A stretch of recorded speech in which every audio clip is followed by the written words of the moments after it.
Hi there! I'm Teacher Leah Jean. Welcome to my channel.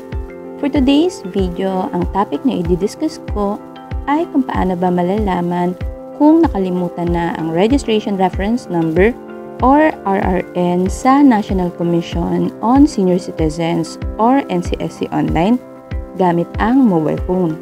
By the end of this video, malalaman natin yung step-by-step guide kung paano ito gagawin at kung ano ba ang purpose kung bakit kailangang malaman natin ang RRN. Kung bago ka pa lang sa aking channel at interested ka sa ganitong klaseng video, don't forget to like, subscribe, and hit the notification bell para updated ka sa aking latest video.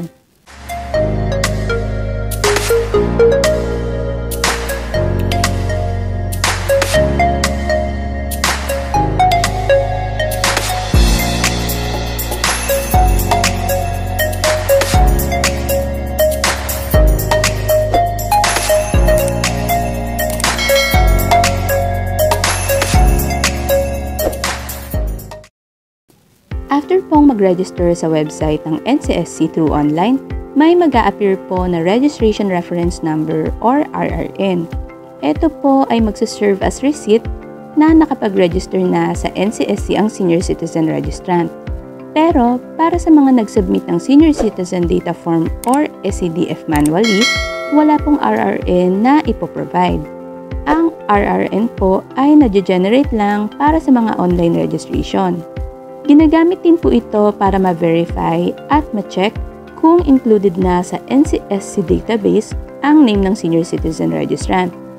Para sa mga nakalimutan na yung kanilang RRN at gusto itong ma-check, i-discuss ko yung step-by-step guide kung paano ito gagawin. First, magpunta lang tayo sa ating phone browser. Then, dito sa search bar, i-type lang natin ang www.ncsc.gov.ph.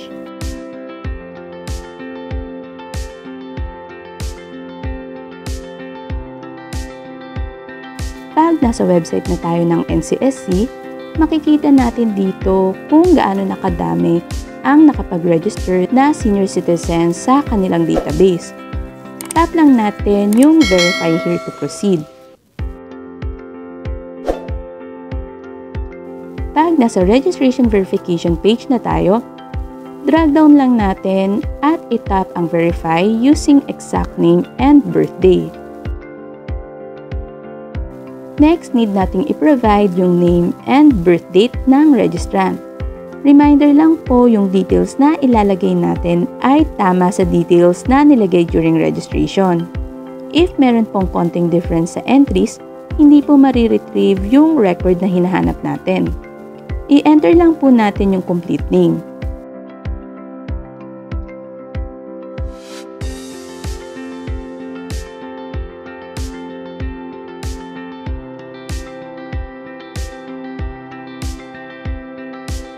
Para naman sa may mga name extension or yung may junior and senior sa pangalan, check lang po natin itong box na I have name extension.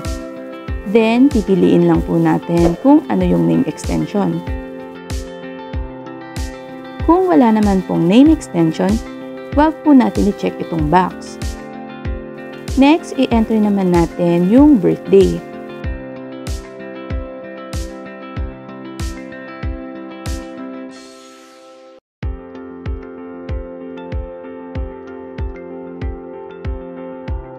After ma-enter ang complete name and birthday, next tap naman natin yung submit. Antayin lang po nating matapos yung searching ng name.